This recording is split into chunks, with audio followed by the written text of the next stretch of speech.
कि महिलाएं अंधविश्वास पाखंड को छोड़कर भीम ज्ञान चर्चा के माध्यम से हम गली गली मोहल्ले मोहल्ले गांव गांव में जाकर महापुरुषों की विचारधारा पहुंचा रहे हैं। इससे बड़ा इस दुनिया में अगर कोई अधिकार हमको मिला है तो वो है शिक्षा, और शिक्षा के बलबूते आप सब कुछ हासिल कर सकते हो। अगर हमने अपने महापुरुषों की विचारधारा से न खुद को और अपने आसपास के माहौल को नहीं तराशा तो जीवन ऐसे ही तमाशा बनता रहेगा और लोग हमारा ऐसे ही शोषण करते रहेंगे। अंधविश्वास पाखंड को छोड़ दीजिए। जिस दिन आप अंधविश्वास पाखंड को छोड़ देंगी उस दिन आप एक अच्छी सभ्य नारी बन पाएंगी। अदरवाइज तो चाहे आप डॉक्टर बन जाइए, पीसीएस बन जाइए, कुछ भी बन जाइए, आपका शोषण होना, आपको गुलामी के नीचे रहना ही पड़ेगा।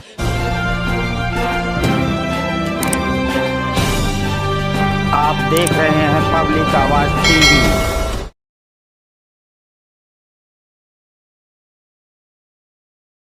मैं हूँ बड़ौदा में, जी हाँ, सियाजी पार्क में, जिसे कमाटी बाग भी कहा जाता है। और इसी वृक्ष पे बाबा साहब डॉक्टर बी.आर. अम्बेडकर बैठे थे और बैठ कर के उन्होंने संकल्प लिए थे।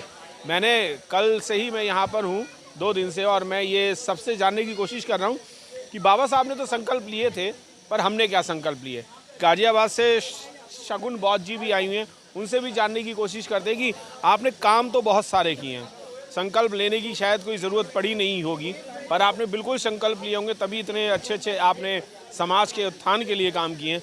आज यहाँ पर आकर के आपने क्या संकल्प लिया? सबसे पहले तो नमो बुद्धाय, जय भीम। और इस पवित्र भूमि जो कि आज का दिन हमारे लिए बहुत अहम है, इस दिन की सभी देशवासियों को हार्दिक मंगल कामनाएं देना चाहूँगी। साथ में आपके न्यूज़ चैनल एसबी लाइव और यूटीवी का बहुत बहुत साधुवाद कि वो लगातार समाज को जागरूक करने का काम करते हैं।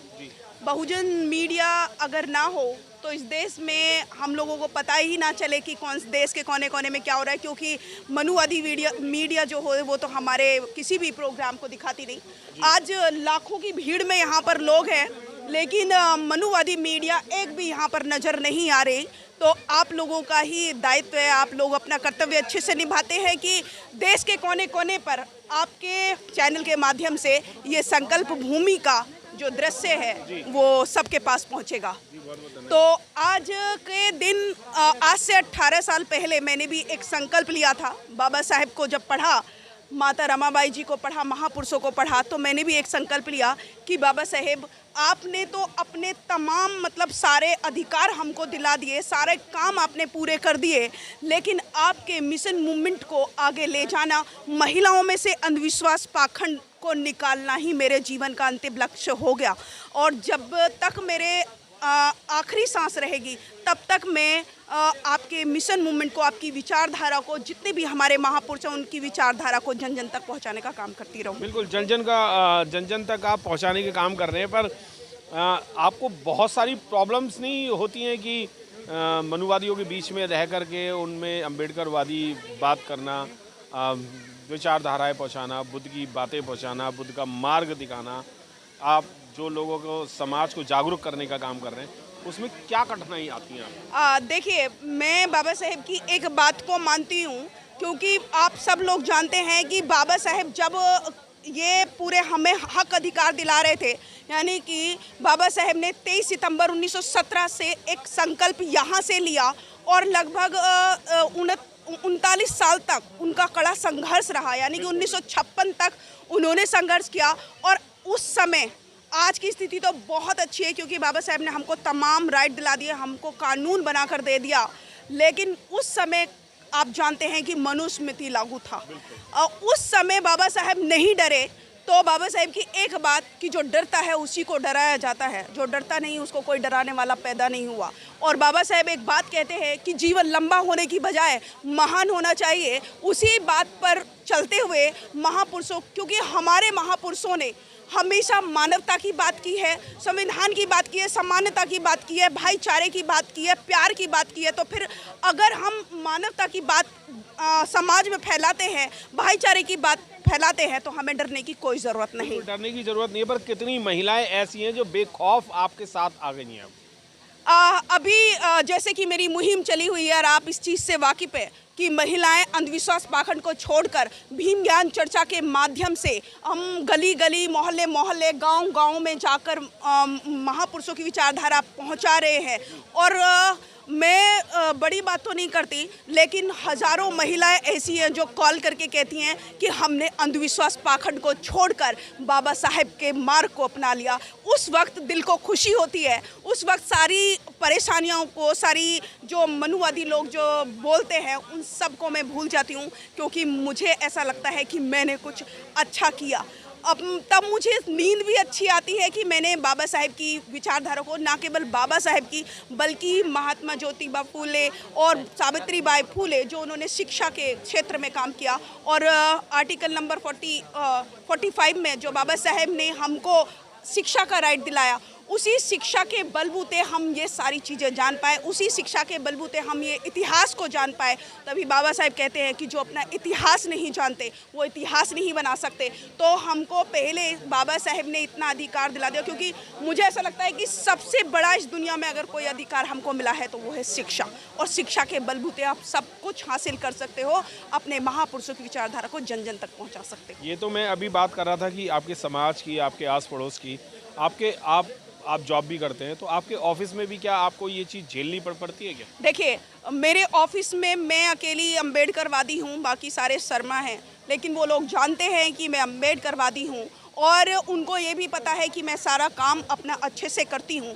तो अगर देखिए, मैं तीनों चीज़ों में अपना 100% करती हूँ। समाज में रहती हूँ तो 100%, ऑफिस में रहती हूँ तो 100%, और अपने घर में भी मैं 100% देती हूँ जितना भी समय होता है, क्योंकि बाबा साहेब के पास 24 घंटे ही थे कि उन्होंने अपना तमाम हमको अधिकार भी दिला दिए, हिंदू कोड बिल बना दिया और 64 बुक लिख दी, और सबसे बड़ी बात है संविधान बना दिया, इस देश का कानून बना दिया। तो बाबा साहेब के पास भी 24 घंटे ही हैं और हमारे पास भी 24 घंटे ही हैं। तो हमको अपने टाइम को कैसे यूटिलाइज करना है वो हमें बाबा साहेब से बेहतर और कोई नहीं सिखा सकता। 24 घंटे आपने काम किए और बाबा साहब ने भी 24 घंटे लगातार काम करते ही रहे हो। एक आप अपना ग्रुप भी चलाते हैं जो कि महिलाओं से वो है, सारा प्रेरित है, सारी महिलाएं हैं उसमें। उस ग्रुप में लगभग कितनी महिलाएं आपके साथ? देखिए, जो जागरूक हैं वो महिलाएं। 40 महिलाओं की हमारी टीम है जो गांव-गांव में जाकर 2-2, 3-3 लोग जाकर एक-एक जगह पर जागरूक करते हैं। और प्रबुद्ध सेवा संस्थान हम चलाते हैं जिसमें हम महिलाओं को निःशुल्क सिलाई सेंटर, आपने देखा ही होगा, हम खोलते हैं। और सिलाई सेंटर खोलने का मकसद सिर्फ इतना है ताकि हम उनके संपर्क में ज़्यादा दिन रह सकें और उनको महापुरुषों की विचारधारा से तराश सकें। क्योंकि अगर हमने अपने महापुरुषों की विचारधारा से ना खुद को और अपने आसपास के माहौल को नहीं तराशा तो जीवन ऐसे ही तमाशा बनता रहेगा और लोग हमारा ऐसे ही शोषण करते रहेंगे। तो हमको सबसे पहले जो बाबा साहेब ने हमको कहा कि हम हिंदू नहीं हैं, सबसे पहले तो हम ये चीज़ छोड़ दें कि हम हिंदू नहीं हैं, क्योंकि हम वर्ण व्यवस्था में भी नहीं आते और हम हिंदू है ही नहीं। बाबा साहेब यही समझाते समझाते हमको चले गए, क्योंकि जिस दिन भी हमने 22 प्रतिज्ञाओं का पालन कर लिया जो बाबा साहेब ने हमको दी है, बाबा साहेब से बड़ा हम हितैषी और कोई हमारा हो नहीं सकता। वो जो कह कर गए, हमें उस बात को अगर हमने मान लिया तो हम बहुत जल्दी इस देश में शासक होंगे। बिल्कुल, शासक तो तब होंगे जबकि सारी महिलाएं एक तरफ हो जाएं तो बहुत जल्दी शासक हो सकते हैं। उन अनभिज्ञ महिलाओं को क्या कहना चाहेंगे आप? कोई संदेश देना चाहेंगे जो बाबा साहब या पाखंडवाद से दूर नहीं जा रही हैं, दूर नहीं हट रही हैं और बाबा साहब को मानती नहीं है, उनके मार्ग को नहीं मानती? देखिए, मैं आपके चैनल के माध्यम से इन सभी से अपील करना चाहती हूँ कि भारत की कोई सी भी महिला, कोई भी धर्म की महिला हो, चाहे वो सर्वण हो, चाहे वो ओबीसी हो, एससी हो, एसटी हो, जितनी भी इस देश में महिलाएं हैं, माइनॉरिटी हो, उन सभी महिलाओं को बाबा साहेब ने राइट दिलाए हैं। और अगर कोई भी महिला बाबा साहेब को कास्टिज्म के चलते नहीं मान रही तो मैं समझती हूँ कि उनमें इंसानियत नहीं है। उनमें इंसानियत नहीं है। जिन्होंने बाबा साहेब ने जिनको अधिकार दिलाए उन्हीं को वो भूल गई, तो उससे उनसे बड़ा गद्दार इस दुनिया में मैं किसी को नहीं मानती। जिनके बलबूते हमको अच्छे कपड़े पहनने का, जॉब करने का, आज महिलाएं हर फील्ड में हैं, तो वो किसी देवी देवता की बदौलत नहीं है, बाबा साहेब डॉक्टर अंबेडकर जी की वजह से है। इसीलिए सबसे अपील करना चाहती हूँ कि अंधविश्वास पाखंड को छोड़ दीजिए। जिस दिन आप अंधविश्वास पाखंड को छोड़ देंगी उस दिन आप एक अच्छी सभ्य नारी बन पाएंगी। अदरवाइज तो चाहे आप डॉक्टर बन जाइए, पीसीएस बन जाइए, कुछ भी बन जाइए, आपका शोषण होना, आपको गुलामी के नीचे रहना ही पड़ेगा। क्योंकि आज घरों में आप देखा होगा कि कोई भी प्रोग्राम हो, कोई भी फंक्शन हो, तो पुरुष वो जिम्मेदारी उठाते हैं और महिलाओं को कहते हैं कि हाँ तुम बैठो यहीं पर। अगर आपको बराबरी का हक चाहिए तो वो आपके घर से मिलेगा, और वो तब मिलेगा जब आप महापुरुषों को जानेंगी, तब आप अंधविश्वास को छोड़ेंगी, पाखंड को छोड़ेंगी, तब आप आगे बढ़ पाएंगी। अदरवाइज आप गुलाम की गुलाम ही रहेंगी। क्योंकि बाबा साहेब कहते हैं कि निकाल लाया हूँ मैं इनको पिंजरे से, अभी इनके दिमाग में से पिंजरा निकालना बाकी है, और वो पिंजरा निकालने का काम आप जैसे लोग और हम जैसे लोग करेंगे।